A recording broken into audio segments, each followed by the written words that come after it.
2 professoras, meia dúzia de mil-réis no bolso e um sonho. Conhecer os caminhos que transformam conhecimento em legado. E no episódio de hoje, pessoal, a gente conversa com alguém que faz educação um instrumento de transformação, dentro e fora da sala de aula.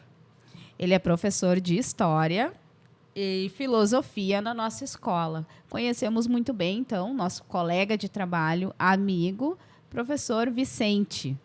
Bem-vindo, Vicente. Obrigado, agradeço o convite. Sempre é bom falar sobre educação, falar sobre ensino de história, falar sobre o nosso cotidiano, né, na sala de aula.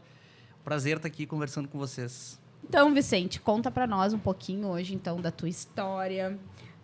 Quem é o Vicente? Vicente pelo Vicente. O Vicente é um professor de história um pouco atrapalhado, um pouco esquecido. É engraçado, né, porque eu pesquiso a questão da memória, trabalho a importância da memória, o ensino de história e às vezes sou bem atrapalhado, né? A gente é colega, vocês convivem comigo no dia a dia, sabem? Mas também tem o Vicente sério, que pesquisa, que acredita na educação como uma ferramenta de transformação, né? E de emancipação dos indivíduos. Então, a gente vai levando, assim, um pouco atrapalhado, mas vamos também falando sério quando precisa falar sério, né? E tu é o queridão, né? Porque o professor de História é o queridão, não é? Será? Não sei. Olha, mais que educação física, será? Eu não sei, então, porque, olha só, meu irmão cursou História, quase se formou. Acho que faltava um semestre para ele se formar. E ele queria ser o professor de História de cursinho ainda. E eu lembro os professores que mais me marcaram foram de História, professor Iboré, professor Norton. Os 2 professores, inclusive o professor Iboré, eu bati o pé para que ele me entregasse o canudo. Queria muito que ele encontrar ele, né, para pegar e dizer para ele que, olha só, virei professora e tal. Eu também. Quando eu comecei a fazer a faculdade de História, eu queria ser professor de cursinho, porque eu via também, né, o professor de cursinho é aquele que ensina história, aula show, aquela coisa, né? E então era algo que me motivava, assim, ser professor de cursinho, assim. Era algo que eu queria muito, assim.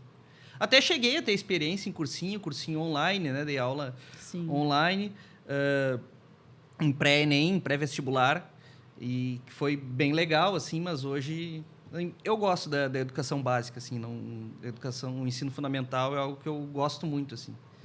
Prefiro as turmas finais, né? Não tenho dificuldade com os mais novos, 6º ano, mas 8º e 9º ano, assim, eu tenho uma boa conexão com eles, assim. Ensino médio também, né? Mas como no município a gente só tem o fundamental, eu prefiro as turmas finais do ensino fundamental, até pelos assuntos, assim, que a gente trabalha, né? Enfim, século XX, né? História do Brasil, século XX, história geral também. Então, assuntos que eu tenho mais interesse, domínio, assim, é o que eu me adaptei melhor, assim, até pelo o tipo de aula que a gente tem com os mais velhos, né? Claro que não são maduros, né? Enfim, mas a gente consegue fazer um debate um pouco mais sério, né? Um debate um pouco mais profundo, assim, com os 8º e 9º anos, assim. Sim, o nosso último sábado letivo, em que nós assistimos o filme, Ainda Estou Aqui, depois aquele debate que eu te falei, promovido, foi incrível aquilo ali, dá vontade de continuar falando. Então, tu é um professor, eu adoro bater um papo contigo, assim como os colegas, porque muitas coisas que a gente conversa ali, depois a gente vai atrás, vai dar uma lida, vai dar uma olhada pela maneira com que tu coloca. Então, eu vejo que isso faz toda a diferença num professor de história também. Porque uma coisa seria falar como... Eu tive professor de histórias, até desculpe os professores aí, alguns chatíssimos, muito convencionais, ou que não colocavam os 2 lados da história. Então, é bacana quando tu tem um professor que te esclarece. Qual o lado que tu vai seguir, depois tu vai escolher. Sim. Mas tu precisa saber. Tem isso aqui, tem esse lado aqui, que aconteceu isso. Então, isso é muito bacana, porque traz um crescimento até para nós, como colegas, porque muitas vezes a gente não tem aquele tempo para estar falando história, então, enquanto a gente está ali, é sempre aquele debate constante, e a gente vai construindo conhecimento junto. Então, é Sim. muito bacana. Então, o Vicente é um professor queridão da escola. É um queridão. Então é o típico professor de história. É.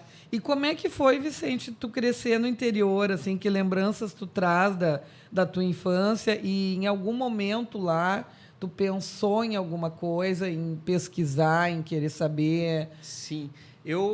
Enfim, crescer no interior, eu gostei muito de crescer no interior. As memórias que eu tenho, assim, era ter muito aquela vida fora de casa, né? Na rua, brincando com os amigos. Então, a escola, todo mundo morava perto, acabava a aula, ia todo mundo para casa de alguém, ia todo mundo ficar correndo na rua. Então, essa vivência, assim, que hoje é cada vez mais raro, assim, eu tive isso no interior e foi muito legal, assim. É algo que eu lembro muito. Mas enfim, até o primeiro ano do ensino médio, eu era um aluno que não tinha uma matéria preferida. Era comum eu pegar recuperação no final do ano, estudar para 3 ou 4 disciplinas que eu fiquei ali, né, que fui mal, porque eu não tinha interesse, eu não gostava muito, né? Enfim, sempre tive muitos amigos, assim, a escola para mim era esse convívio, era o social. Mas a questão das matérias não era algo que eu gostava muito. Então, eu não gostava de estudar, não tinha nada que me chamasse atenção. Mas aí é interessante como que eu comecei a gostar de história. Eu acho que foram 2 fatores. Assim. Eu acho que a música começa a ficar ali com 14, 15 anos, começa a ficar um pouco um adolescente rebelde ali, né?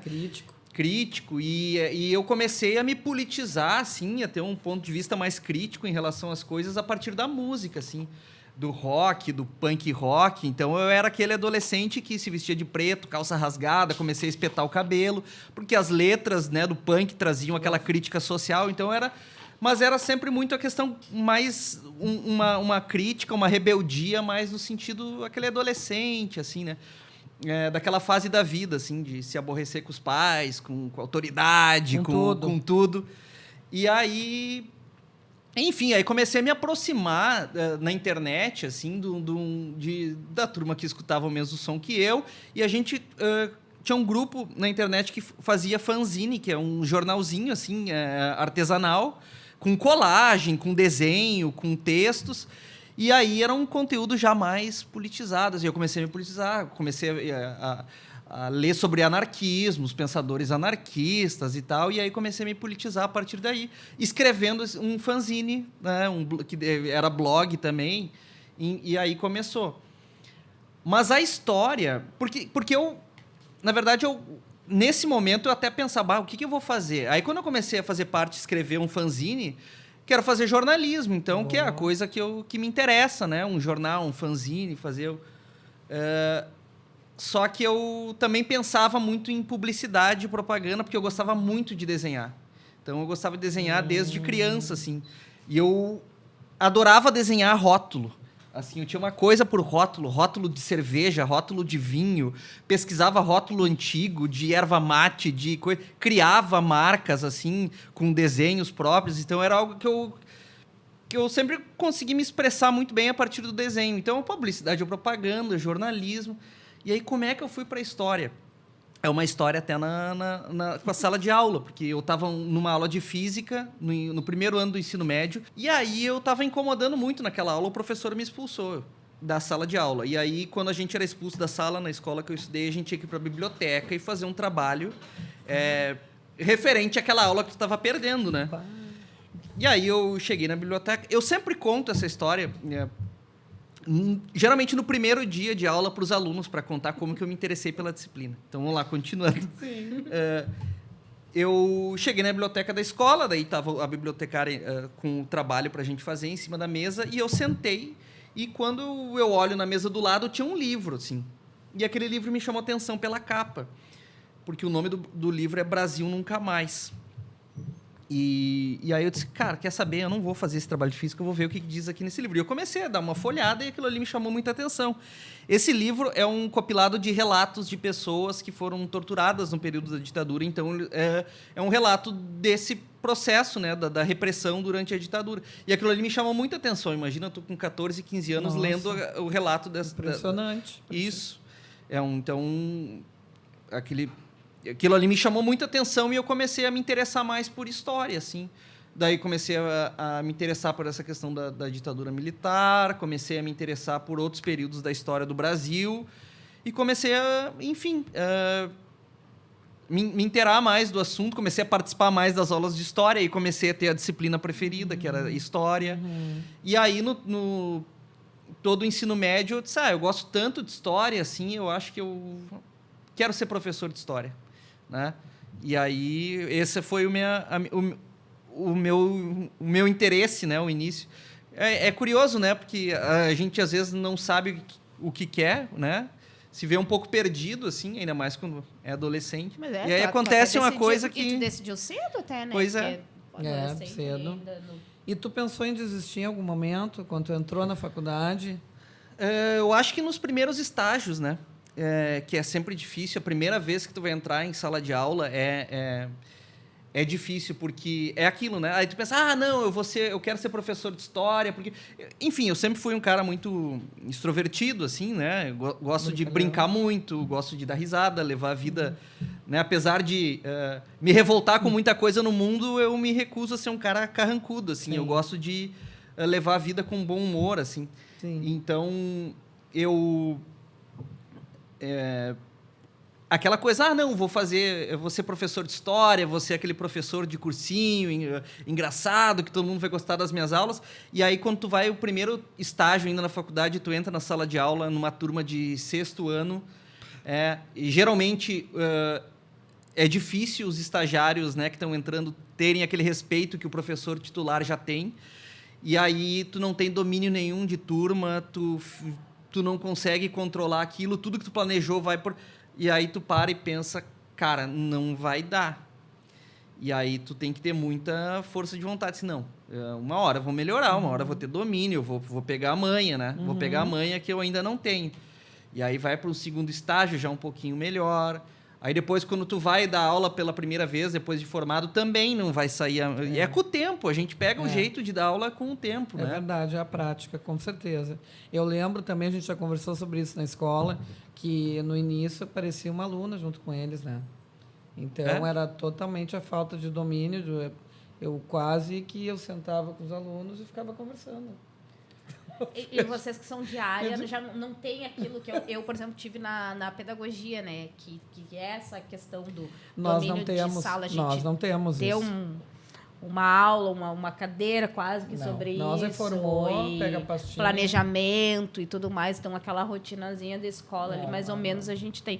Apesar de que eu ainda acho que me falta um magistério. O magistério é fantástico. Magistério, eu acho tenho que inveja. forma muito o pessoal mais. sabe, eu tenho uma inveja boa de quem fez magistério, porque eu acho que é... Magistério.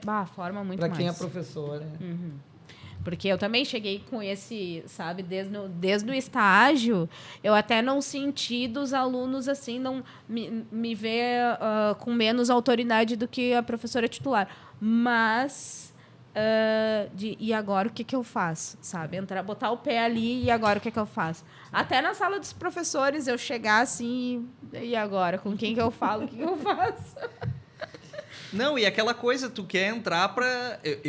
Quando pensava em entrar na sala de aula, eu não quero ser o professor convencional, eu quero ser o professor diferentão, né? Quero ser... E aí tu acaba querendo ficar amigo dos alunos, e aí também é um problema, né? Tu não é amigo do aluno, né? Enfim, tu tem uma relação de afeto, tu tem uma relação de... enfim, tu gosta daquele convívio, tu se apega aos alunos, né? Tu tem... mas não é uma relação de amizade, né? É uma relação de professor e aluno, né? Exato. E que daí se perde um pouco, acaba tu perdendo o domínio da turma, né? Que não... Sim. E, na tua opinião, assim, Vicente, o que a educação mudou na tua vida e ainda muda? E o que tu acredita que mudou da época em que tu era aluno para agora sendo professor? Então, na verdade, são duas perguntas em uma só. A gente acaba...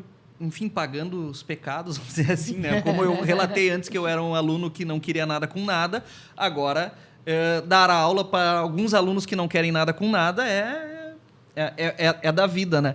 Mas, enfim, eu não me vejo fazendo outra coisa. A educação mudou minha vida, assim, porque eu não me imagino fora da sala de aula. Eu até estava refletindo sobre isso hoje, que para mim um dos melhores momentos assim que eu gosto da vida é quando eu estou dando uma aula, quando eu estou na aula com os alunos e eles estão prestando atenção, eles fazem perguntas, eles estão interessados no assunto. Estão interagindo. Aquilo ali, para mim, dá uma alegria, dá um prazer enorme, assim. Então, eu não me imagino não viver isso, assim. Eu não me imagino fora da sala de aula. Talvez não no ensino básico, talvez tu vai dar aula em outro lugar, mas a sala de aula é o lugar que eu quero trabalhar a vida inteira, assim.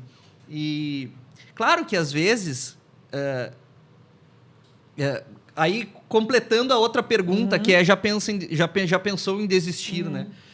Também, claro que tem dias que a gente entra na sala de aula e que tudo que planejou não vai dar certo. Às vezes tu entra e algum comentário que um aluno faça, alguma conversinha assim que já desmotiva, já te dá aquela que saco, sabe? Eu tava tão empolgado para entrar aqui e aí levei um banho de água fria, assim. E aí tudo que tu dá já... Claro que tem dias que é assim, mas quando a coisa funciona, quando tu planeja uma atividade, quando tu consegue aplicar, quando tu consegue ver os resultados daquilo ali, fazer sabe? Depois avaliar o que eu posso mudar para ficar melhor ainda. Aquele momento ali que as coisas estão dando certo na sala de aula, para mim, é um dos momentos mais prazerosos assim, da vida. Assim. Sim. Tu sabe que eu penso assim também, Vicente. A única coisa que eu sempre questiono, inclusive na escola, que você sabe, eu não me vejo fazendo outra coisa. Mas eu gostaria que a nossa remuneração combinasse com isso, andasse junto com isso, sabe?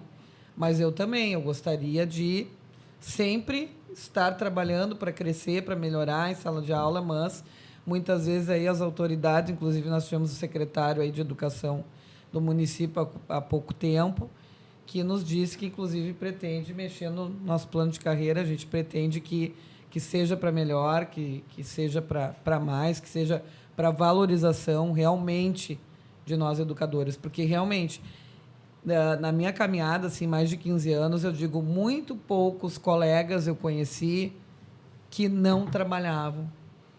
Tu entende? Então, o professor ele trabalha muito. O cara que está ali, ele está porque ele veste a camisa, ele acredita. Ele que não gosta. Deveria ser, né? A gente deveria... Ele quer transformar aquele aluno, ele quer transformar ao redor, ele quer transformar aquela sociedade. Então, eu costumo dizer, a gente é meio louco, né? Professor é meio louco. Não, a gente não é meio certo, porque no mundo em que as coisas todas cada vez mais trabalham contra nós, entende? No sentido em que elas andam contra nós, e a gente está ali acreditando, como tu disse agora, e naquele momento em que a gente está ensinando é a melhor coisa do mundo.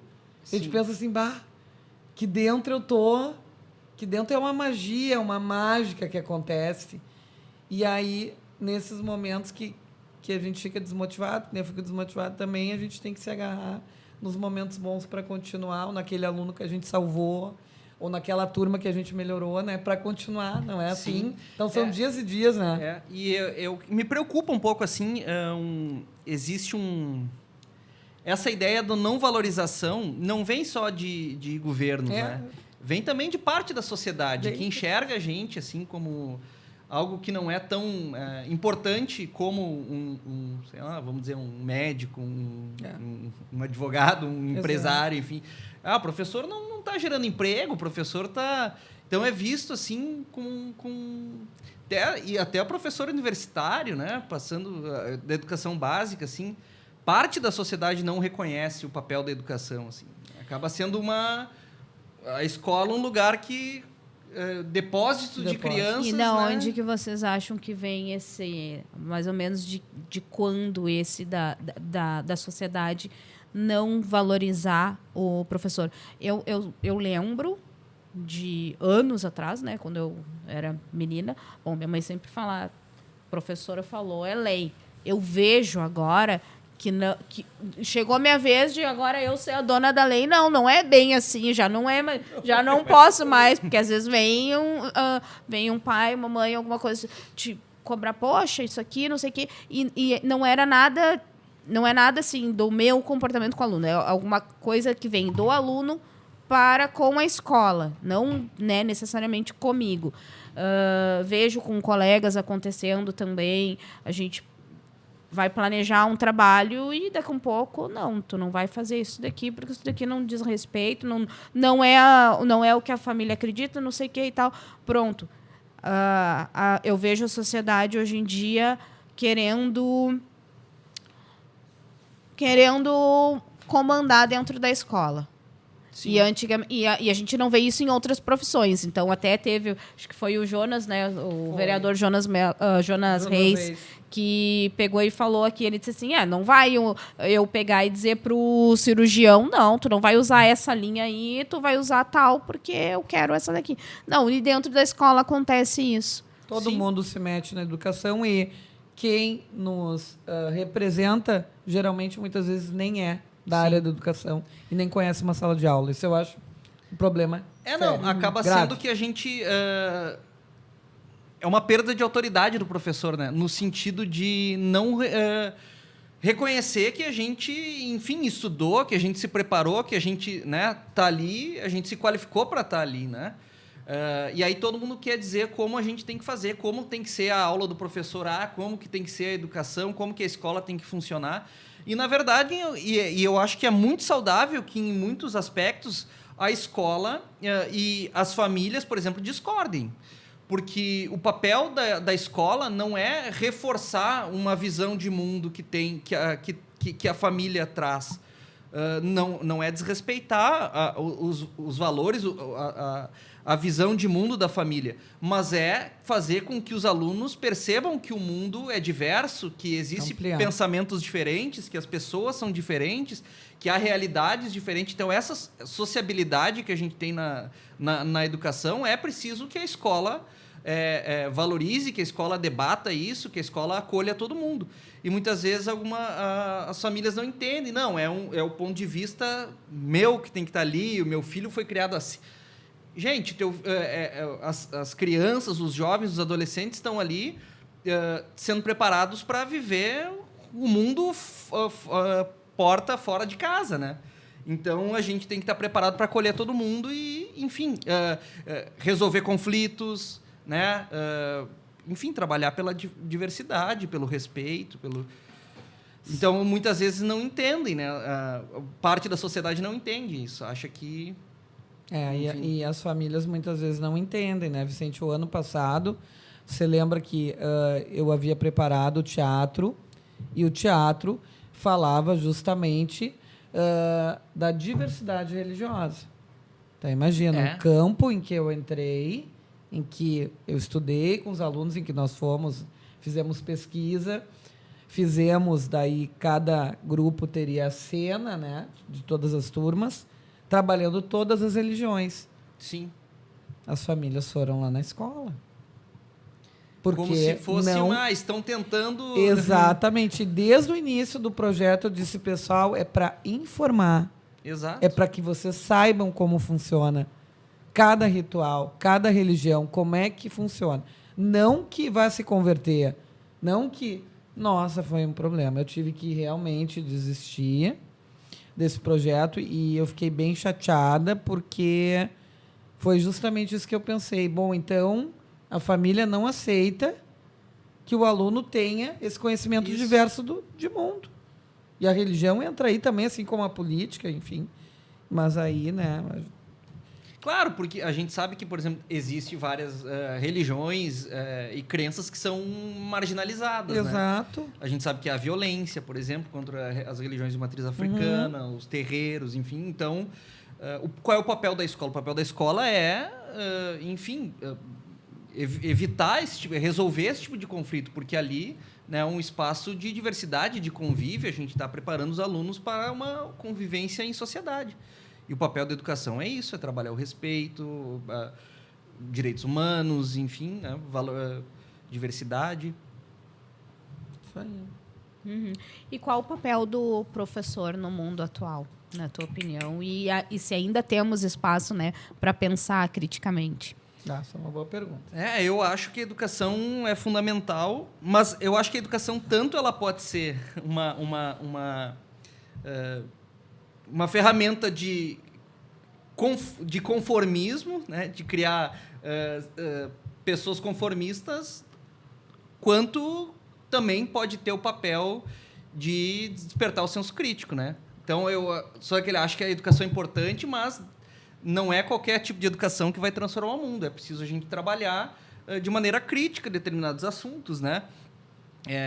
Por exemplo, o Adorno, que é um sociólogo que eu cito bastante na minha pesquisa, ele vai dizer que a grande questão alusiva à educação no pós-guerra era evitar que um novo holocausto acontecesse, né? E que, para isso, era preciso trabalhar com essa questão da diversidade, que o indivíduo está dentro de uma coletividade, é preciso trabalhar o respeito, né, a diversidade, porque se a gente tiver só uma educação voltada para o indivíduo, para a qualificação técnica, científica do mercado de trabalho, a gente vai criar pessoas individualistas, né? Então, a educação pode seguir nesse caminho também. Agora, eu acredito que não, que a educação... Claro que a gente tem que formar também... cidadãos qualificados para o mercado de trabalho, mas é preciso também ter uma formação social, crítica, com pensamento coletivo, com pensamento com valores de solidariedade, de respeito, né? Então, acho que a educação por si só ela não resolve. Tem que ser uma educação que, de fato, desperte esse senso crítico, desperte esse sentimento esses valores, né, que estão cada vez mais perdidos no mundo de hoje, né? E me preocupa muito, assim, essas novas gerações que estão sendo criadas nesse ambiente das redes sociais, né? Do TikTok, porque, na verdade, quem está criando a identidade, a personalidade dessas crianças e adolescentes e futuros cidadãos são os algoritmos, né? As big techs, enfim, eles que vão moldando a partir daquilo que chega, os algoritmos vão mandando para os nossos alunos, né? E aí... Para os nossos filhos, no caso, exato. A Sabrina tem, eu também. E aí imagina aquela criança que que tem muito tempo, já nasce com a cara na tela, aquilo ali desperta desejo, desperta interesses, né? A identidade, o pensamento, os desejos, tudo isso os algoritmos que estão mandando e formando a identidade das crianças, né? Então, como a gente trava, o papel da educação é fundamental enfim, a educação tem um papel fundamental em a gente, olhar criticamente isso, né? Saber os interesses que estão por trás desses algoritmos que chegam até a gente, como que isso se dá, né? Um pouco assustador, assim, pensar, né? Na tua visão, assim, como um professor de história, né? Tu acha que nós estamos conseguindo manter essa balança, esse equilíbrio entre o ensino que vai ser cobrado para que tu entre numa faculdade, que tu faça um Enem, e esse ensino mais amplo, de uma forma de tu olhar o próximo, desde o politicamente correto até a questão da empatia também? Sim. Eu acho que a prova do Enem ela tem um formato bom, assim, quanto a isso, porque ela é menos conteudista, assim, né? Ela exige menos conteúdo e mais reflexão. São questões mais interdisciplinares, pelo menos nas humanas, assim. Então, não é mais só aquela questão, por exemplo, como nos vestibulares tradicionais tinha, aquela questão de história, às vezes tinha que saber exatamente a data, o contexto, os detalhes. O Enem é mais, por exemplo, tu vai ter uma questão de história que vai ter também a temática de sociologia ali, que vai ter uma questão de história linkando com algum problema do presente. Então, eu acho que a prova do Enem é boa nesse sentido, assim, para a gente pensar mais criticamente, assim, né, nessa questão. Então, eu acho que sim, só que o Enem é uma boa ferramenta de democratização do acesso, assim, mas não adianta a gente ter é preciso ampliar mais, eu acho, e também não adianta a universidade pública ter cada vez menos verba, a gente ter um projeto que não valoriza a universidade pública, que não valoriza a permanência do estudante de baixa renda, por exemplo, dentro da universidade, né? Então, a gente teve nos últimos anos, né, no Brasil, a democratização do acesso à universidade, né? Muita gente que nunca pensou que ia conseguir entrar na universidade entrou pelo ProUni, por Reúne, por ampliação de vagas, né? Então, isso é positivo, assim. Só que parece que no projeto nacional de educação deu uma freada, assim, tem uma dificuldade muito grande assim de continuar ampliando a universidade, né? E quebrando os muros da universidade, né? Que é importante, né? Não adianta uma universidade fechada nela mesma, né? É um clichê falar isso assim, mas é isso, assim, a universidade tem que... Tu sentiu um retrocesso, então, nos últimos anos para cá? Sim, eu acho que aquele projeto que se tinha de democratização do acesso, assim, hoje as universidades enfrentam uma dificuldade, assim, né? Contenção de verba, corte de educação, corte das políticas de permanência, né? Então, não, isso é um problema. Isso eu acho uma graça. Tem que cortar na educação, né? Que é um outro desrespeito que se tem conosco. Tem que cortar a educação. Mas quem disse que dá para cortar a educação? Exatamente. Quem disse? Quem é que decide isso? Sabe? Então, essas coisas, assim, às vezes desmotivam mesmo. Deixa a gente triste, né? Mas vamos falar de coisa boa.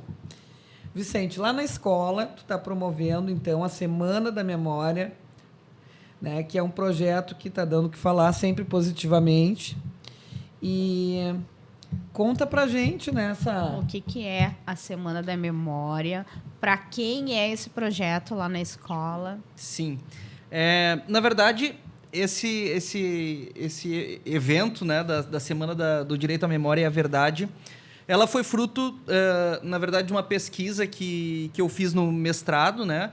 Um mestrado profissional em ensino de História pela URGS. Então, nesse programa, a gente faz uma pesquisa na área do ensino de História e a gente tem que criar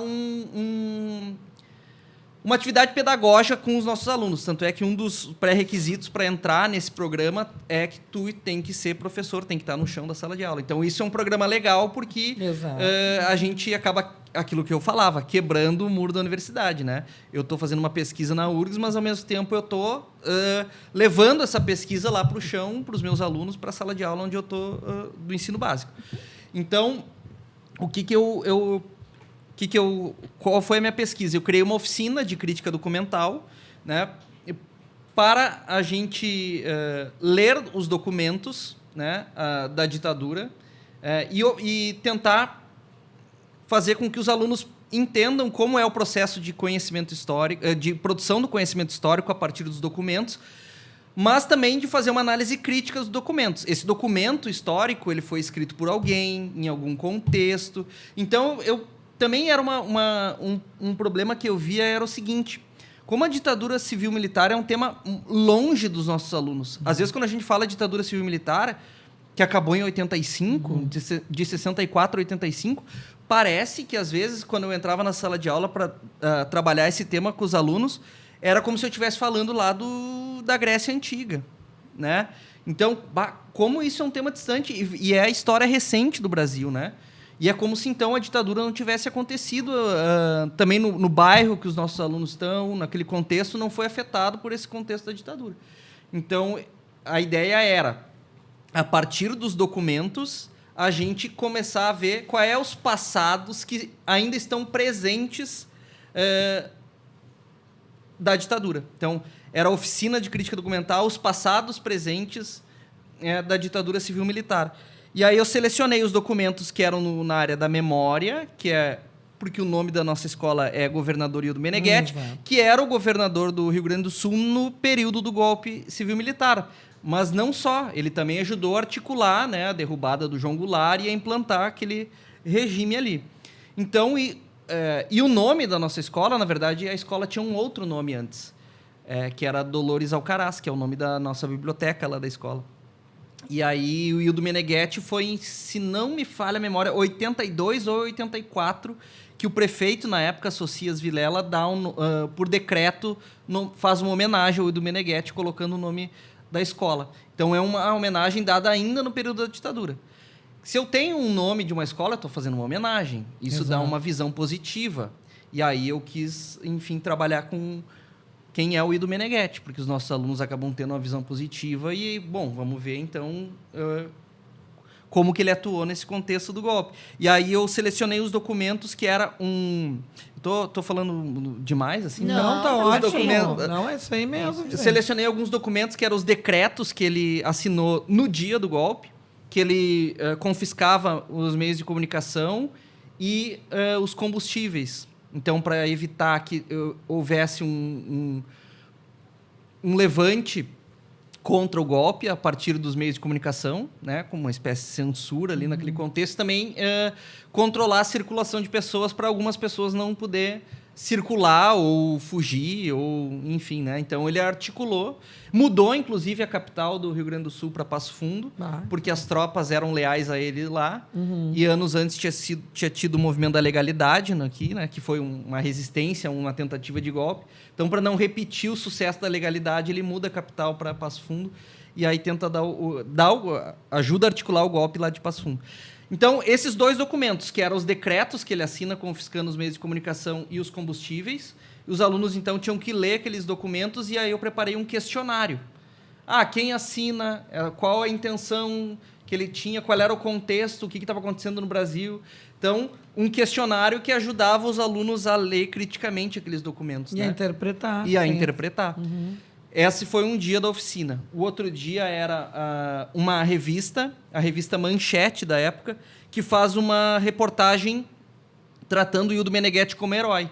E aí trabalhei eles como é que se constrói um herói. Na verdade, às vezes, isso não se dá de forma neutra. Tem um interesse político, o contexto da ditadura, aqueles que ajudaram a dar o golpe. Claro que vai ter o interesse do regime em transformar eles em heróis, né? Então, é isso.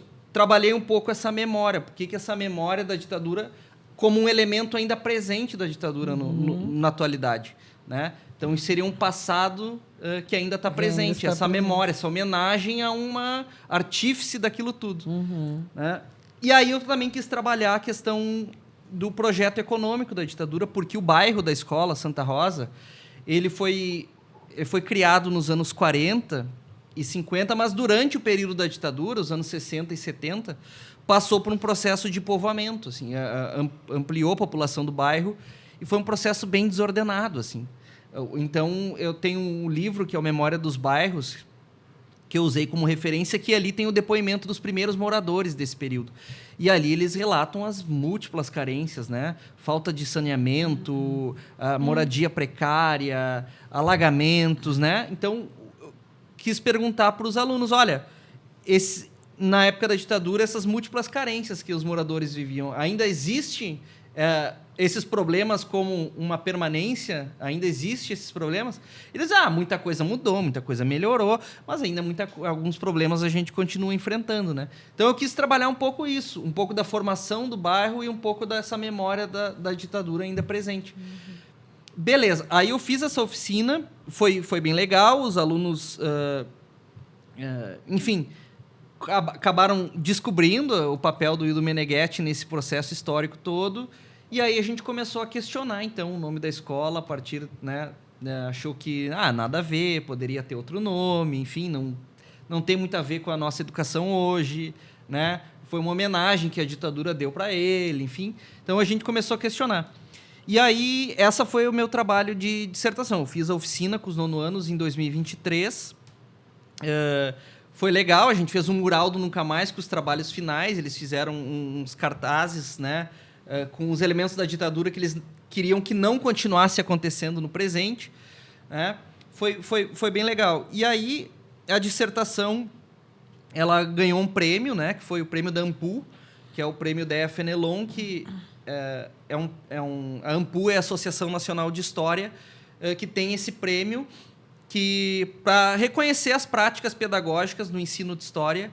E aí eu acabei me inscrevendo, né? A minha banca do mestrado recomendou que eu me inscrevesse, aí eu me inscrevi e acabei tendo o trabalho reconhecido nesse prêmio e também no prêmio do Arquivo Nacional, que daí esse é um prêmio do Arquivo Nacional, ele era só trabalhos, e aí em todas as áreas, não só projeto pedagógico, mas também na área artigos acadêmicos, na área de comunicação, trabalhos que utilizavam fontes documentais da ditadura militar. E aí se enquadrava, né, porque eu trabalhei com fontes na oficina, e aí também acabei...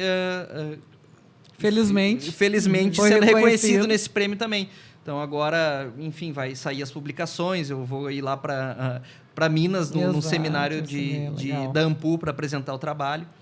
E aí, bom, a semana, né? Começamos na semana. A partir disso, como a oficina foi muito legal, enfim, o assunto, ditadura militar, o papel do Ildo Meneghetti, enfim, essa memória do nome da escola, acabou essa discussão toda que eu fiz com os nonoanos ultrapassando, né, as paredes da sala de aula, acabou se tornando um assunto na escola, né?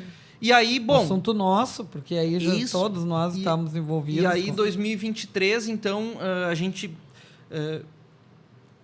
A direção da escola, enfim, compreendeu que aquele era um assunto importante, que não deveria morrer ali no ano de 2023, com o encerramento da oficina. E aí a gente, enfim, construiu junto, né, um projeto para que se tornar esse debate mais amplo, não só com as turmas de nono ano, porque a BNCC é um assunto, né, segundo a BNCC, que a gente tem que trabalhar no nono ano, mas que a gente pudesse trabalhar de forma interdisciplinar esse assunto na escola inteira, né? Essa temática, ela é uma recomendação da educação, das diretrizes internacionais da educação para os direitos humanos, e tem até na América Latina um termo que a gente usa, né? Uma diretriz educacional, que é a educação para o nunca mais. Nunca mais é uma insígnia, né, das madres da Praça de Maio, lá na Argentina, que é as mulheres que lutam pelo aparecimento dos seus filhos, né, que são desaparecidos da ditadura, que elas têm uma luta, enfim, inspiradora, né? Toda quinta-feira, desde o final da ditadura, elas vão toda quinta-feira, sem falhar uma, para lá, na frente da Casa Rosada, exigir aonde estão nossos filhos, né? Velhinhas lá, com muitas com andador, continuam indo lá, todos os... Né? Então, esse termo nunca mais virou educação para o nunca mais, que é a gente trabalhar essa consciência para que esse passado, né, nunca mais se repita, né? Para a gente valorizar que a democracia, enfim, as liberdades democráticas, para que esse período de terrorismo de Estado, de desaparecimentos, nunca mais ocorram, né? Então, é uma área que eu me considero um militante, assim, a área da luta por memória, verdade e justiça, para que as novas gerações saibam o que aconteceu, conheçam essa história dessas pessoas enfim, tenham uma consciência que isso não pode voltar a se repetir. Então, a escola comprou, né, esse compromisso, né, da memória e da verdade, e a gente acabou construindo junto, então, a Semana da Memória e da Verdade, que teve o ano passado, a primeira edição. Exato. Enfim, na verdade, são 2 semanas, né, não é uma só, que os professores trabalham de maneira interdisciplinar, cada um dentro da sua disciplina, essa temática da ditadura, e a gente também tem atividades com pesquisadores, professores de fora, com pessoas que viveram aquele período para fazer, enfim, oficinas, atividades com os alunos, para fazer rodas de conversa, né, para fazer... A gente teve sessões de cinema também. Então, teve o ano passado a primeira edição e agora a gente está construindo a segunda edição lá na escola. E que eu acredito que seja um evento que fique marcado, né, no calendário escolar e que sirva de exemplo para as outras escolas também trabalhar esse assunto, né? Exatamente. Aproveitar, então, aqui, até tu citou ali o caso dessas mães, né, da ditadura. E vamos entrar, então, na mulher, né, o papel da mulher na história, aliás, a história da mulher dentro da história. Até aproveitar e lembrar que no último podcast que nós gravamos aqui foi com a Bibiana Gonçalves e ela citou que faz mais ou menos 50 anos, né, que a mulher começou a ter o direito de ter um cartão de crédito sem a anuência do marido, de um homem, né? E aí eu fiquei pensando naquele momento, linkando agora com o que tu falou, porque os alunos muitas vezes não conhecem a história da ditadura e acham que isso aconteceu há muito tempo atrás, que não tem mais nem sentido. E eu pensei sobre isso nesse momento, eu estava pensando assim, mas eu achei também, sabe? Quando ela falou que faz 50 anos, menos, né? 49, acho que é, se eu não me engano. E aí eu fiquei pensando assim, mas eu não me vejo dentro mundo onde a mulher não podia comprar sem que o homem fosse lá dar a garantia. Sim. Né? E é uma coisa tão recente, imagina, né? Sim, o direito a voto, né? O direito a voto é década de 20, né?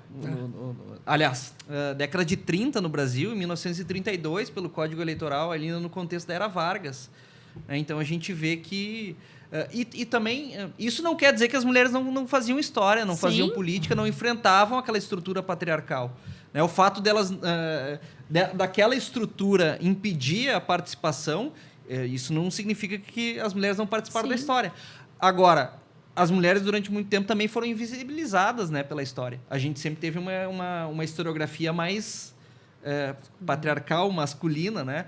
E cada vez está mudando mais, né? Na própria... As atividades da Semana da Memória, a maioria das pesquisadoras convidadas são mulheres. A gente tem atividades, para citar algumas, né? A idealizadora do Caminhos da Ditadura, a Anita Carneiro, a Estela Ferreira, que trabalha o movimento negro e a ditadura militar, a Luísa Dornelles, que trabalha a questão dos amores na resistência à ditadura, né? Como era a relação dos casais na resistência à ditadura. Então, todas pesquisadoras mulheres. A gente vai ter também uma roda de conversa com duas ex-militantes, né? Do combate à ditadura, que vão lá falar sobre a história de vida, né? Que é as mulheres na resistência à ditadura, né? Então, cada vez mais, né, mulheres que antes foram silenciadas e apagadas da história, cada vez mais, né, aparecendo, né? Sim. E mesmo com essas conquistas, muitas mulheres ainda se sentem coadjuvantes da própria história. Você acredita que a escola tem responsabilidade em mudar isso? E como que a escola pode fazer para tentar ajudar a mudar isso, Vicente?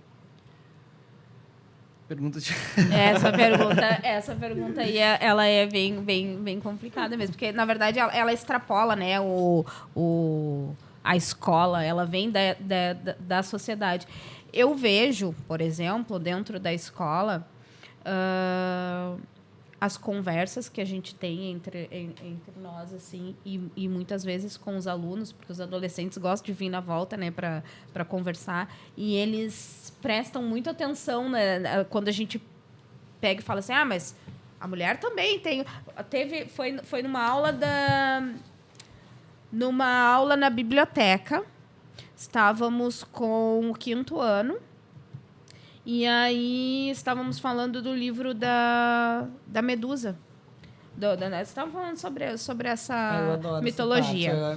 E uma aluna, do nada, pegou e falou assim, é aquela mulher que ela era muito bonita. Eu sou péssima história, tá? Que ela era muito bonita e que daí um deus lá se apaixonou por ela e a mulher dele pegou e foi lá e enrolou uma praga para ela, Sora. Falou bem assim, mas a culpa foi dele que ficou de olho nela. Ela não fez nada, ela só era bonita. E aí a professora da biblioteca pegou e disse, mais palmas para essa menina. E aí entramos nesse assunto e falamos, claro, vem daquela história também da Caixa de Pandora, da maçã, do paraíso. Sempre a mulher é um objeto, é o personagem que está levando a sociedade para uma coisa negativa e o homem, coitado, inocente, caiu nas garras, na beleza da mulher. Sim. Eu acho que, por exemplo, quando a gente trabalhava, vou dar um exemplo, Revolução Francesa, por exemplo, a Declaração dos Direitos do Homem e do Cidadão, né? Cada vez mais, por exemplo, a gente tem que trazer a luta das mulheres naquele contexto, né? A Olympe de Gouges, que foi uma mulher que então propôs a declaração da mulher e da cidadã e que depois vai morrer na guilhotina por desafiar aquela estrutura patriarcal. Então, sempre é isso, né? A história das mulheres, onde é que estão nesse contexto aqui, porque a história sempre foi os grandes heróis, geralmente homens, os grandes feitos, né? E, na verdade, onde é que as mulheres estavam nesse contexto aqui, né? As mulheres também estavam fazendo luta, também estavam fazendo revolução, né? Então, eu acho que isso é importante, assim, a gente enxergar onde é que estão as mulheres, onde é que estão os indígenas no contexto, onde é que está o movimento negro, onde é que está o movimento LGBT, porque essas pessoas... todo mundo tá fazendo a história. A história não foi feita por homens brancos, velhos, grandes heróis que estão lá nos quadros, né?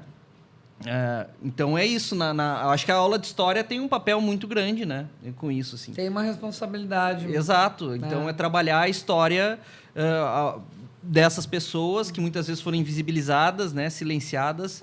E cada vez mais tem pesquisas e a gente tem cada vez mais...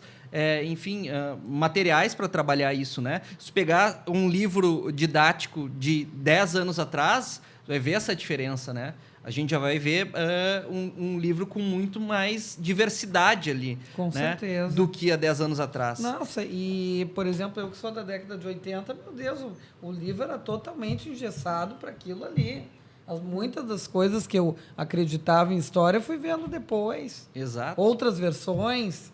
Ou outras maneiras de explicar, então realmente a coisa vai mudando, vai evoluindo. Até esses dias eu estava olhando um livro da minha época de colégio, um livro daí sobre a ditadura militar.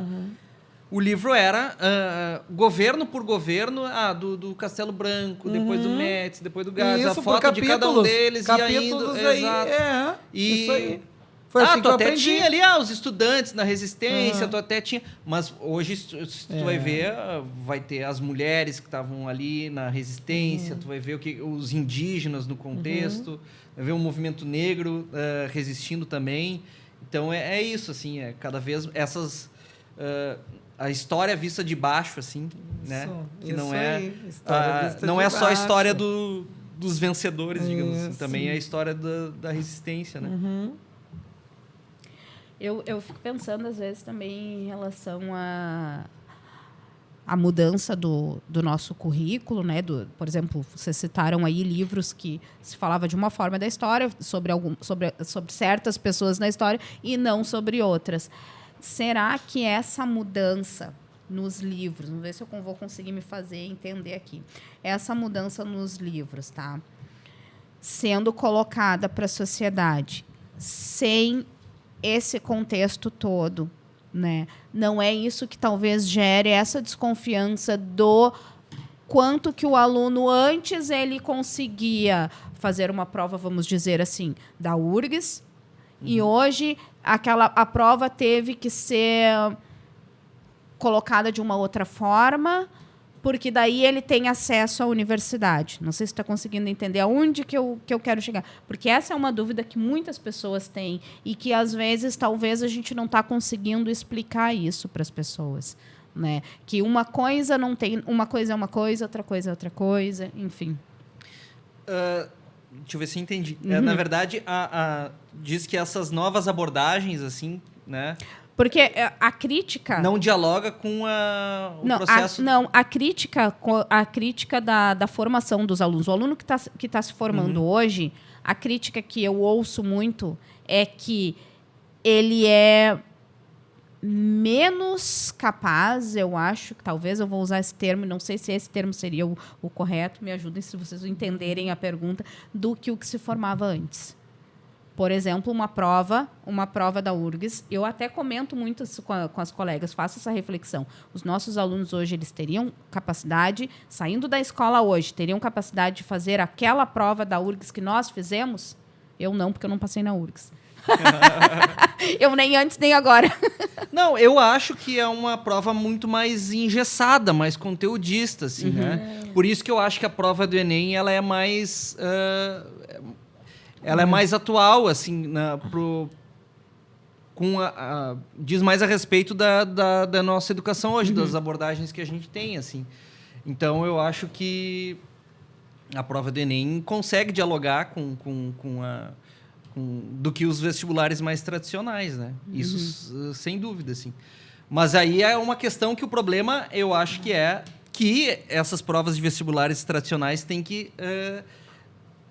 enfim, mudar tem um pouquinho, mudar, evoluir, exatamente. Tem porque era uma chatice fazer o vestibular quando eu fiz, por exemplo. Eu não uma passei. chatice, porque era, né, totalmente direcionado, engessado a decorar, A ficar ali sofrendo. Tu não tinha nem o teu pensamento crítico, porque Tá, então isso era mais ou menos ali que eu queria chegar, entendeu? Porque eu acho que está faltando a gente falar mais sobre isso, explicar mais sobre isso para as pessoas, porque num grosso modo, eu estou falando isso porque há 1 ano e meio atrás eu não era professora. Há 4 anos atrás, eu nem sonhava em ser professora. Então, há 4 anos atrás, eu estava lá do outro lado do portão da escola e pensava, esses professores não ensinam nada, porque no meu tempo eu aprendia isso, isso, isso. E hoje, meu filho, eu vou perguntar, meu filho, não sei, mãe. Entende? Sim. Eu acho que é aí que está faltando porque nós a falarmos, coisa porque era a conteudista. gente recebe muita era crítica, apenas conteudista. mas cabe a nós começarmos a falar muito mais sobre isso. Bom, antes tu tinha uma prova baseada num livro onde tu estava estudando ali, então, presidente esse. Para que isso aqui ia servir? Agora tu tem uma prova que ela vai pegar questões mais atuais, mais relevantes, inclusive com o nosso cotidiano. A formação cidadã, né, também. Isso. Vai conseguir, porque é feito, tem toda uma elaboração ali que é feita, essa questão aqui eu vou avaliar esse tipo de conhecimento, esse nível de conhecimento do aluno. Com base nisso, a gente vai ver se ele tem, né, se ele está apto ou não a cursar determinado curso. Acredito eu que seja isso. Mas as pessoas que estão lá do outro lado, portão para fora, não ouvem falar sobre isso. E tem uma coisa também, né, Sá, que eu sempre ouvi assim, ó, quem faz a escola é o aluno. E o que eu vejo assim, ó, hoje, de uma forma geral, e aí eu entro em escola particular, como eu falo, tem essa crítica, o aluno hoje ele não quer estudar, né, Vicente? Ele não quer. E aí a gente entra naquela questão que tu falou, que quem está educando os nossos alunos são as redes sociais. E é isso aí que a gente tem que falar, porque o que isso eles mesmo. querem é isso. Eles não querem estudar, na verdade. Eu vejo pela minha filha em casa que diz, eu estou estudando porque eu tenho que ter o diploma, eu tiro 9 porque eu sou tenho que obrigada. trabalhar, que eu quero continuar na minha carreira. Mas ela não diz em nenhum momento assim, ó, eu adoro estudar, eu quero estudar. E digo mais. Não, tem até aqueles... Não, mas eu não posso... Aquela fábrica de coach mirim nas redes sociais que ensina a desprezar a educação. Entende? Então, assim, ó, o problema que é muito sério hoje é que, assim, ó, nós fomos ensinados a valorizarmos o estudo como ferramenta para chegarmos a algum lugar. Hoje, as crianças e os adolescentes, se tu perguntar se eles têm um sonho ou um objetivo, começa deles. Eles vão dizer que não tem. Ou que não pensaram ainda sobre. Então, veja a diferença. Né? Ó, veja a diferença. Então, isso é muito sério. Sim. Eles ficam sonhando com uma vida de rede social. Em ser um influencer, um jogador de futebol. Sim. Mas ele não pensa em estudar para tirar o diploma, para fazer um vestibular e ser alguém na vida. Tem um menino, é raro tem um menino inclusive, que aparece no TikTok. O menino deve ter o quê? Uns 11 anos. Ele vende bala lá em Balneário Camboriú. E aí perguntam para ele assim, quanto tá ganhando aí? Eu ganho tanto. O que tu faz com esse dinheiro? Ele investe na carreira dele ali como... Não, ele investe em moedas, eu acho, alguma coisa. E o que tu vai fazer? Qual vai ser? No que tu vai te formar, né? Alguma coisa assim. Não me perguntam, não vão me pedir um diploma quando eu estiver comprando a minha Porsche. E aí, termina aquele vídeo, tipo, uau, ninguém pensou nisso. Como eu não pensei nisso antes? É porque é isso. Todos... a gente tem uma super estrutura, né? De rede social, de mídia, de big techs, de tudo que vai trabalhando esses valores, né? Que é os valores do dinheiro, valores, do sucesso, da fama, né? Do mérito, né? E os valores da competitividade. Da competitividade. Então, isso me preocupa, porque uma sociedade com individualistas, tudo se transforma em mercadoria, tudo se transforma... E aí, quando as pessoas não têm uma consciência coletiva, assim, né, não tem uma formação cidadã, assim...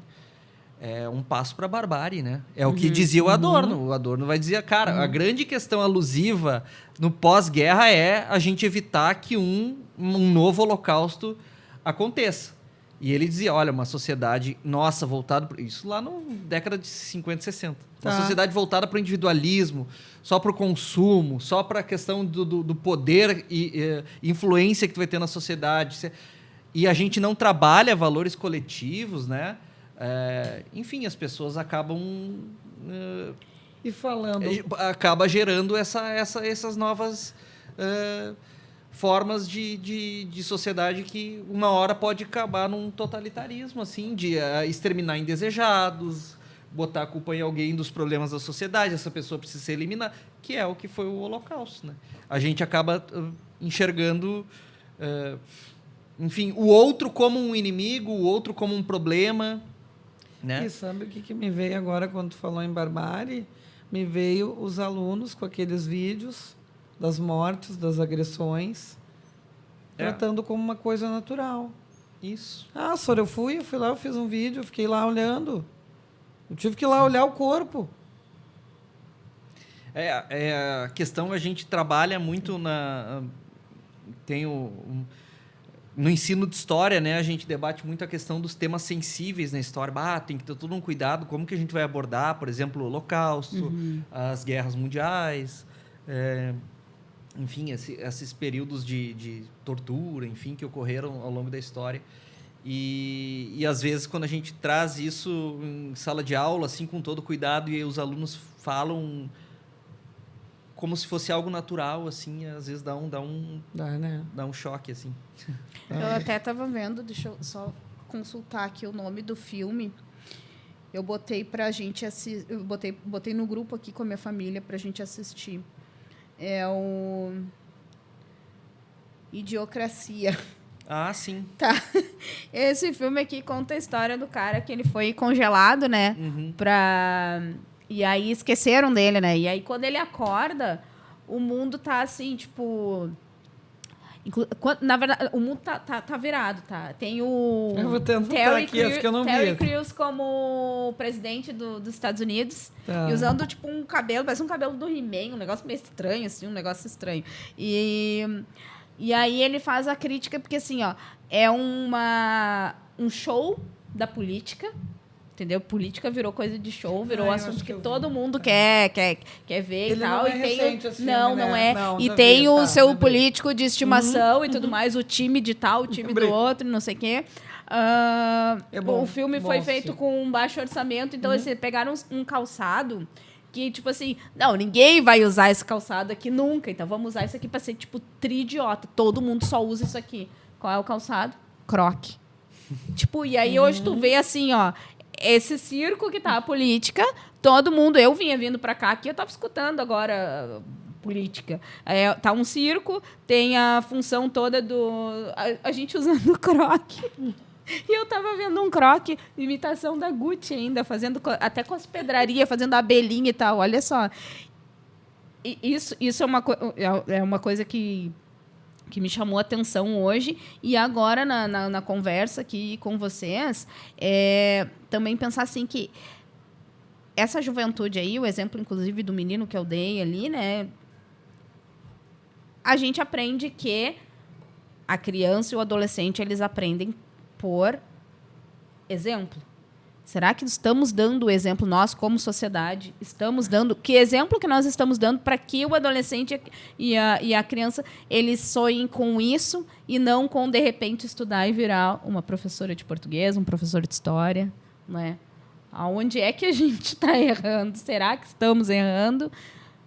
Citou Idiocracia, eu lembrei de um episódio do Black Mirror, que acho que é Show de Waldo, acho que é o nome do episódio, não vou lembrar qual temporada, que é um personagem de desenho animado que resolve concorrer à presidência.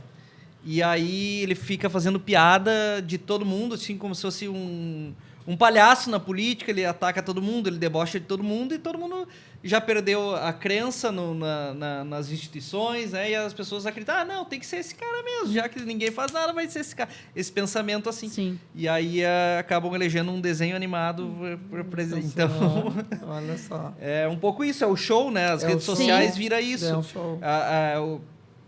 Parece que... Enfim, aquilo que a gente está falando da autoridade do professor, tudo com a internet virou a verdade. Isso que é um problemático, assim. Parece que a verdade não existe. Cada um tem a sua verdade, cada um tá na sua bolha, né? Depende do qual versão vai chegar para ti através dos algoritmos e a gente vai comprando e vai se formando bolhas que entram em conflito e não chegam a uma conversa, a um consenso. Então, se a verdade acabou, bom, estamos em guerra, então, né? Porque exatamente. se a gente não tem um consenso enquanto sociedade, a gente perdeu qualquer forma de sociabilidade, né?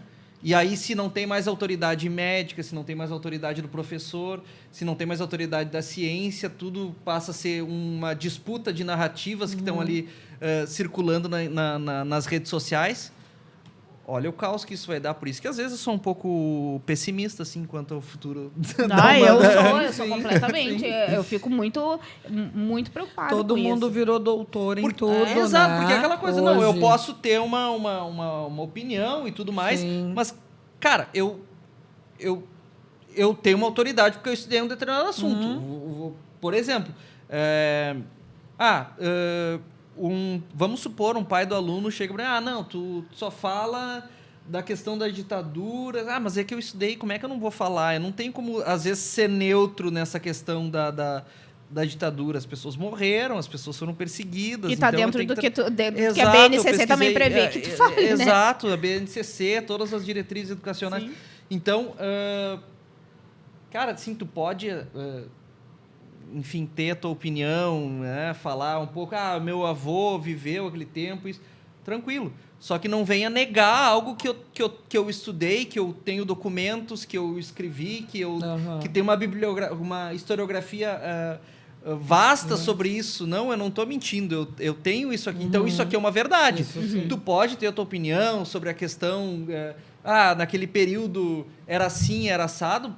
Pode ter. Agora, tu não pode negar a verdade documentada, sabe? Então, é isso. Esse que é o problema. Esse problema é que a pessoa diz, não, isso não aconteceu. Aí, não... Aconteceu, sabe? E está provado, e tem provas. A mesma coisa, o movimento negacionista do Holocausto, ou enfim, né? Sim. Viu como a gente tem coisa para falar? Nem me fale. Mas esse professor, esse historiador, esse pesquisador, também é um cartunista. E Temos é um uma ótimo veia cartunista. artista, então, uma veia artística aqui. E aí, quando é que surgiu essa veia artística, Vicente? Bom, o desenho, pelo que eu entendi, veio antes da história. Lá no jornalzinho. Isso, mas até antes, eu sempre gostei de desenhar, né? Enfim, aquele estudante que não gostava da escola ficava na aula desenhando na última página do caderno, assim, né? Ficava ali rabiscando, então eu sempre desenhei, sempre gostei. E eu sempre gostei de um estilo de desenho que era o cartoon, a charge. Então, que é curioso, geralmente as crianças preferem aquelas histórias em quadrinho mais tradicionais, né? Os super-heróis, ou agora o mangá, né? Que é febre. E eu preferia mais não a charge mesmo. Então eu comprava os livros da Laerte, do Angeli, do Iotti aqui, o Radit. Então tinha um cartunista que era aqui do Rio Grande do Sul, que inclusive depois eu fui descobrir que era primo da minha avó, que era o São Paulo. Então eu sempre gostei desse estilo do cartoon, da charge, da tirinha, e não muito daquela coisa da história em quadrinho tradicional. Então tava até no sangue pois já. É. Olha aí, ó. E aí eu... Enfim, sempre gostei de desenhar e fazia charge também. Tinha um caderno que eu fazia, inventava charge. Se eu for olhar hoje é meio sem graça, aquela coisa infantil, mas... E aí, depois passou, assim, criança, daí faculdade, daí eu não larguei. Sempre desenhava aqui ali, mas nada com intenção de fazer charge ou coisa assim, publicar, nada disso. E eu voltei a desenhar em 2018, porque era um momento que estava bem criando aquela polarização política no Brasil. Eu escrevia muito textão criando não, já a partir de 2013 começa isso tudo, mas... Em 2018, eu decidi que eu não vou mais ficar escrevendo textão no Facebook, eu vou desenhar. E aí eu comecei a desenhar, me expressar politicamente a partir do desenho. Então, sempre foi algo, enfim, mais como uma forma preguiça de ficar escrevendo textão aqui nas redes sociais. Vou desenhar, sabe? Que aí eu já fico mais tranquilo, não fico estressado.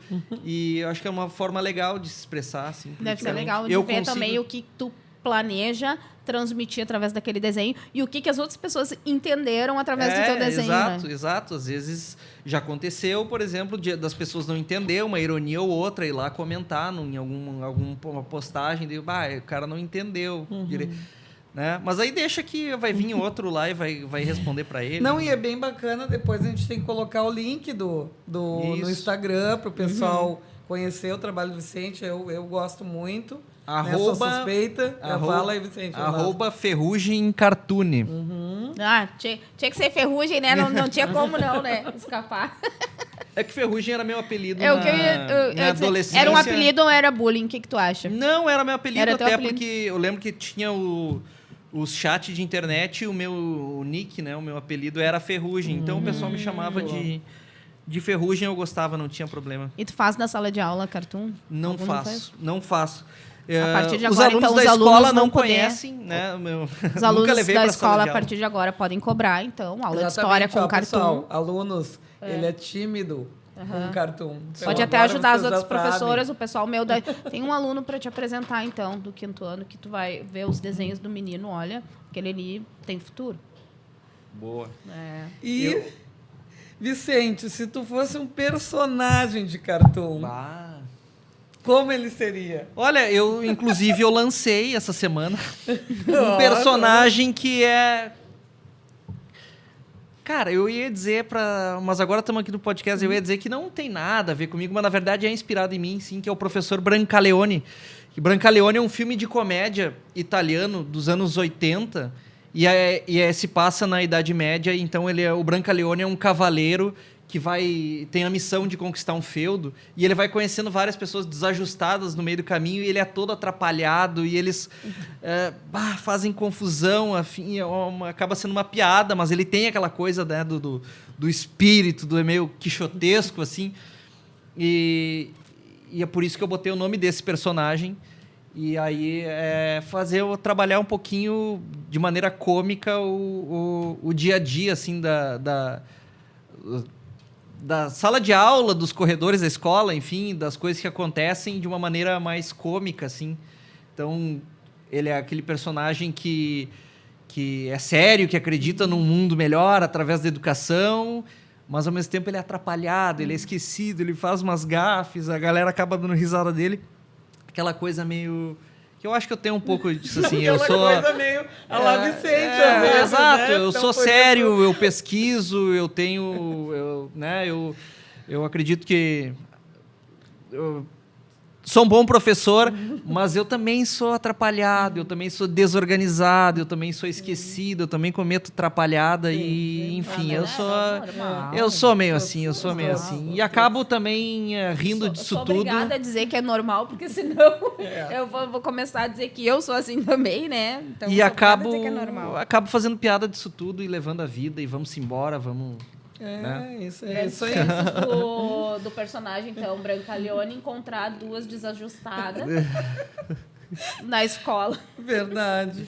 Olha, meu amigo, mas é isso aí. Eu tô para te dizer que dos podcasts, dos programas que nós gravamos, com certeza, esse aqui foi um dos mais longos. Olha só. Mas super diversificado, assim, do ponto de vista, isso que eu falei, assim, como acontece na escola. Nossa. A gente vai indo num assunto, que vai indo no outro assunto, e nós teríamos mais assunto para te perguntar.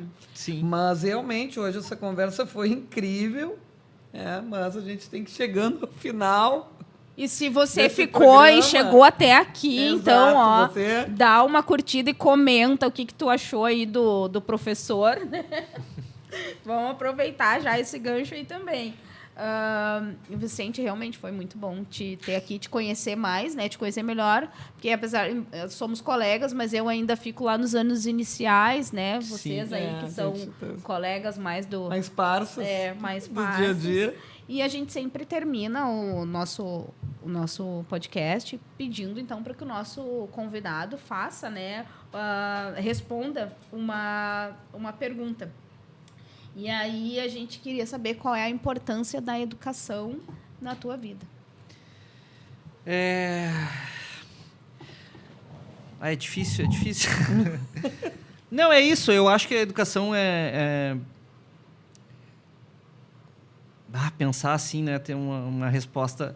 Mas eu acho que ela é fundamental porque eu não me vejo fazendo outra coisa. Assim. Eu acho que a educação é uma ferramenta de transformação, mas ela também é a questão da convivência, é o espaço em que eu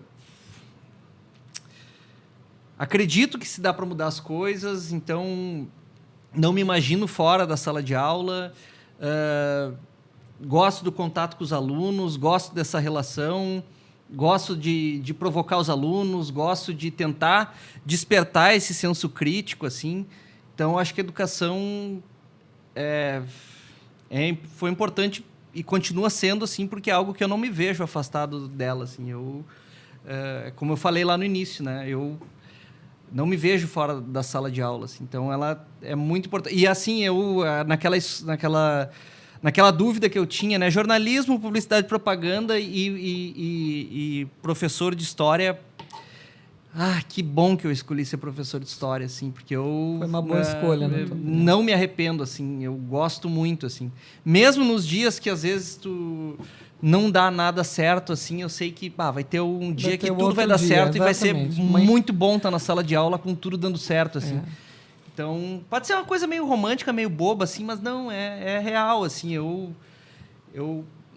nada me faz mais feliz do que quando a aula está funcionando, assim. É um dos momentos que eu me sinto mais feliz, assim, na vida, assim. Uhum. Às vezes, claro, a gente fica... acordar de manhã, vamos torcer para a semana passar logo, chegar o fim de semana. Mas aí, quando tu tá numa aula, assim, que tudo tá dando certo, assim, que os alunos... Tu vê que o brilho do aluno tá... o olho do aluno tá brilhando, que legal. Isso. É um dos momentos mais felizes, assim. Então, eu não é hipocrisia, não. É muito melhor do que às vezes estar em casa de pantufa, assistindo série. Entendo. Tu tá ali com os teus alunos numa aula legal, assim, ver que eles estão curtindo, que eles estão interagindo. Eu me sinto muito bem, assim, com isso. Às vezes, a mesma coisa. Às vezes eu acordo, eu digo, pega um trânsito, sair da cama de manhã cedo... E aí tu já começa aquela interação com eles, já vai tirando, tu já vai te sentindo melhor, aí tu entra na aula, tu coloca aquele roteiro, eles começam a interagir contigo. Quando vê, eu já esqueci. E já está na hora do intervalo. Exato. E a aula fluiu, e o dia fluiu, e eles me fizeram rir, e tudo passou num passe de mágica. Por isso que eu te entendo. E é uma mágica. Ser professor é uma mágica.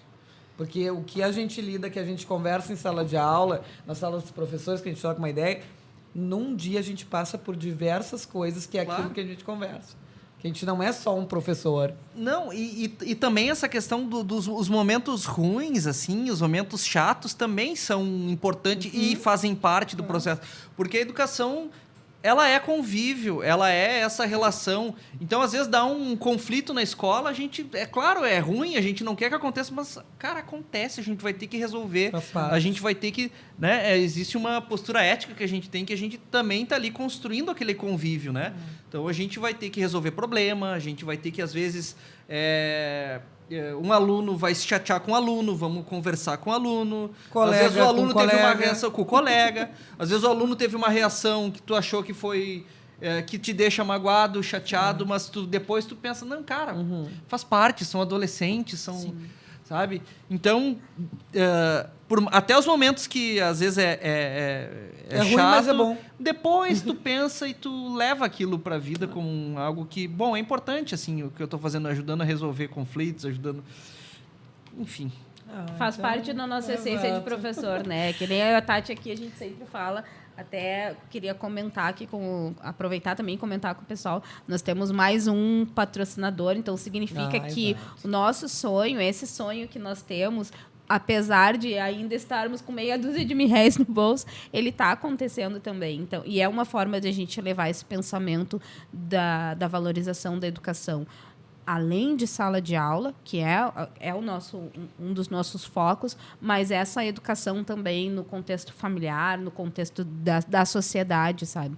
Então, a gente acredita, a gente fica feliz que temos sempre pessoas que vêm aqui conversar conosco, que tiveram suas vidas transformadas pela educação, que acreditam e que transformam vidas através da educação.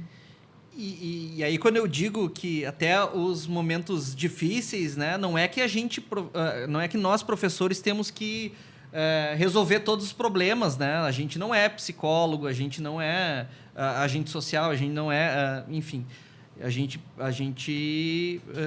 mas a questão é que no convívio, né, nessa relação, a gente tem que... não é só a sala de aula, né? A gente sente responsável, né? Não é que a gente não tem que lutar por uma escola melhor, com melhor infraestrutura, com maior atenção a cada aluno, as suas individualidades, os seus problemas, claro que sim. Mas a gente não pode se esquivar de alguns conflitos que ocorrem dentro da escola também. Uhum. Exatamente. Bom, pessoal, então hoje o nosso programa aí foi com esse colega querido, Vicente, professor de História. Curtam, compartilhem, procurem lá. Repete para nós o Instagram, Vicente. É @FerrugemCartune. Isso aí, pessoal. Então, vejam lá, sigam ele nas redes sociais. É bem bacana o material que está por lá. E por hoje aí ficamos com mais um Sala Aberta. Obrigada. Sim, obrigado.